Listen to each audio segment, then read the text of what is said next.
It's been 5 months since Phillip Markoff, the alleged Craigslist killer, was arrested for the murder of Tricia Leffler.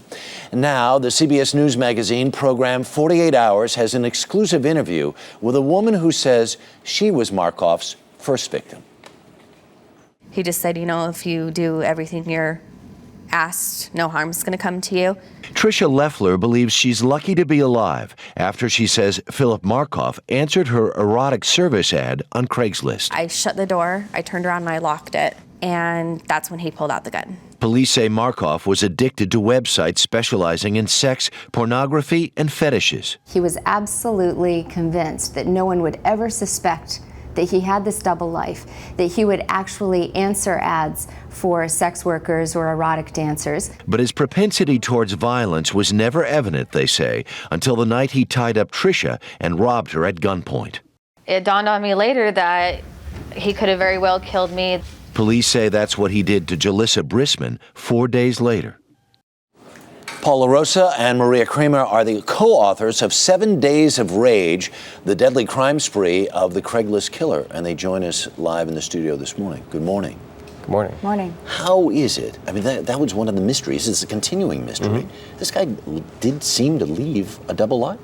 Absolutely. I mean, he had a lot going on. He had a lot of sexual profiles online that no one knew about. I mean, we sort of revealed them now for the first time in the book and this broadcast on Saturday night, 48 Hours. But nobody knew about them. His fiancée who lived with him did not know about them. I mean, he kept it well hidden, as a lot of people do. But here was this guy. He's a somewhat high-profile guy, medical student, everything else, has the white jacket. Mm-hmm. There really seems to be a gigantic dichotomy here. And that one psychiatrist I spoke to said that could lead to a fractured identity, that this completely split personality could create, in the end, violence, and it seems like it did.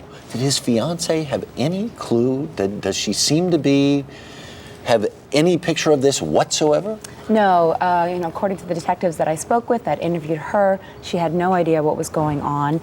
And if anything, she was often not in Boston. She was at her home in New Jersey planning a wedding and taking care of a back condition that she has.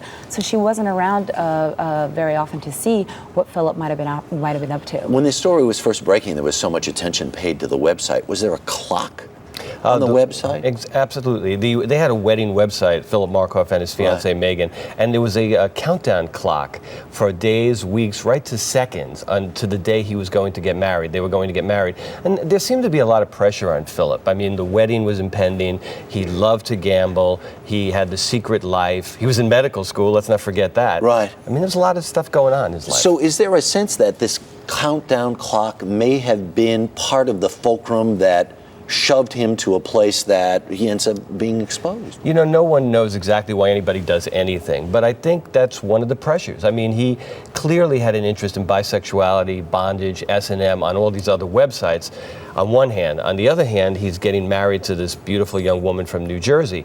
That's a big split in your personality. This trial won't happen until when? Until June of next year. June of next year. We need to remember to put this in the context of alleged. That's right. He has pleaded not guilty. Mm-hmm. There you go. All right, Paula Rosa and Maria Kramer, thank you very much. To read an excerpt from the book, go to our website, earlushow.cbsnews.com, and the 48 Hours special on the Craigslist killer airs this Saturday, the 19th at 10 p.m. Eastern and Pacific time.